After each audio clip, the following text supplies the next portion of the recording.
என்னண்ணா வாசுமி வியாபாரம் எப்படி போகுது? வியாபாரம் சுமாரா போகுது. சுமாரா தான் போகுது. ஆமா. ஒண்ணா சூப்பரா ஆகிடலாம். என்ன வேணும்? எனக்கு ஒரு 2 கிலோ பால்கோவா கிடைக்கும். அப்படிலாம் இல்லண்ணா. வேலை எதுவும் இல்லை, நீ யாரும் இங்கே வந்துட்டியா நீ கலாயத்துக்கு? அப்படிலாம் இல்லண்ணா. வேற என்ன இல்லை, பால்கோவா 2 கிலோ கொடு. நீங்க வந்து மளிகையில் வந்து பால்கோவா கேட்டு. சரி அதை விடுங்க. நம்ம ஆபீஸ் எதிரில இந்த பிளாட் இருக்குது, எவ்வளவு வராது? எந்த ஆபீஸ்? நம்ம EAR பில்டர்ஸ் ஆபீஸ்ல ஒரு ஆபீஸ் ஒண்ணு போடலான்னு இருக்கிறேன். ஆபீஸ் போடலாமா? இங்க படுத்துற நிமிஷம்னால தாங்க முடியலையே, தலை வலிக்குதுடா, தலை வலிக்குதே. ஒரு சென்ட் எவ்வளவு? சென்டில் ஸ்கொயர் ஃபீட் கணக்குதாம்மா, 4000 ரூபா வரும். ஸ்கொயர் ஃபீட்டா? ஆமா. அது எப்படி ஜாக்கெட் ஃபீட் மாதிரியா? என்ன கொடுமை சரவணது. நீங்க எதுக்கு வந்து நீ போகும்போது சொல்லு நீ.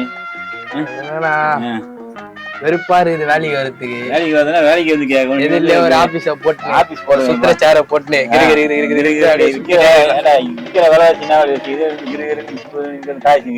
என்னங்க எனக்கு ஒண்ணுமே புரியல. அதுதானப்பா எனக்கும் புரியல.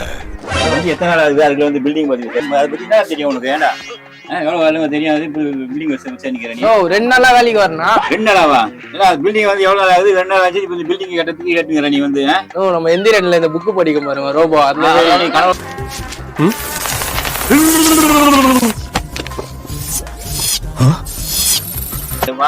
கிளம்புடா நீ. போய் பேசிக்கிற. என்னடா வேணும் உனக்கு? நீ போறியா இல்ல போன் பண்ண உனக்கு? நீ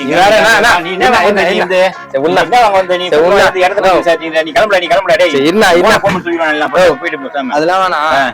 ஒரு 5 ரூபாய் பருப்பி, 5 ரூபாய் பருப்பி மாதிரி வாங்க வருது. நீ வந்து பருப்பி வந்து வேலை விசாரிச்சு கிடக்குற இடத்த வந்து கிளம்புடா. பருப்பி கிளம்புடா. இப்போ நான் பருப்பி வாங்குவேன். ஒரு காலத்துல ஒரு ஆபீஸ் போடுற ஒரு காலா அப்ப கதையை பாப்ப. நீ இந்த கிளம்பு, நீ முதல்ல இருந்தா கிளம்பு. ஓனர் கிட்ட சொல்ற போறேன்.